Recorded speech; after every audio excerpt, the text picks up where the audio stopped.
అందరికీ నమస్కారం.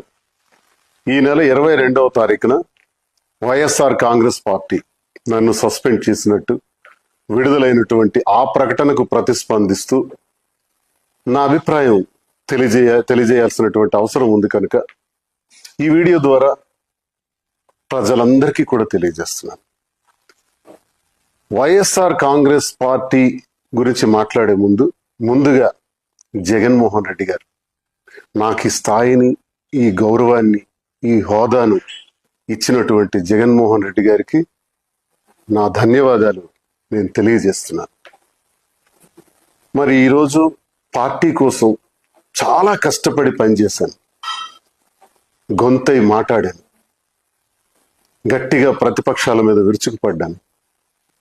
ఎంతో కష్టపడి పనిచేసినటువంటి నాకు అకారణంగా వ్యక్తిగత కారణాలు అన్నటువంటి కారణంతో నాకు సస్పెండ్ చేశారని తెలిసింది.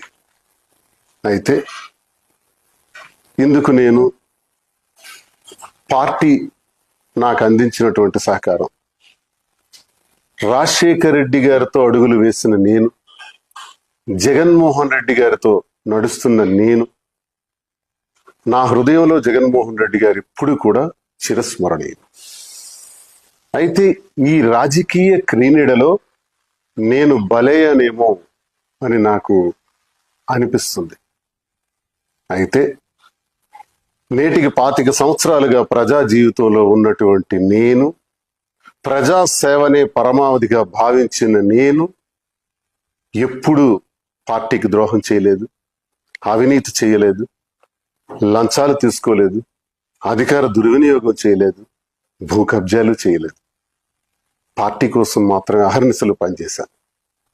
ఈ జరిగినటువంటి పరిణామాన్ని నేను స్వీకరిస్తూ, సస్పెన్షన్ అంటే తాత్కాలిక విరామము. ఓకే, తాత్కాలిక విరామాన్ని ప్రకటించినప్పుడు నాకు ఒకటి గుర్తొస్తుంది.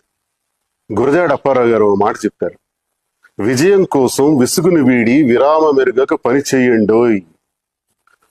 పని చేస్తాను, కష్టపడి పని చేస్తాను, స్వతంత్రుడిగా, తటస్థునిగా, నా ప్రజల కోసం, నాకు నమ్ముకున్న గ్రామాల కోసం, నా పైన ఆధారపడి ఉన్నటువంటి కార్యకర్తల కోసం, అభిమానుల కోసం నిరంతరం మరింత రెట్టింపు ఉత్సాహంతో పనిచేస్తానని, ఎవ్వరూ ఆందోళన చెందవలసిన అవసరం లేదని, నా అభిమానులందరూ కూడా ధైర్యంగా ఉండాలని, గ్రామాన మళ్ళీ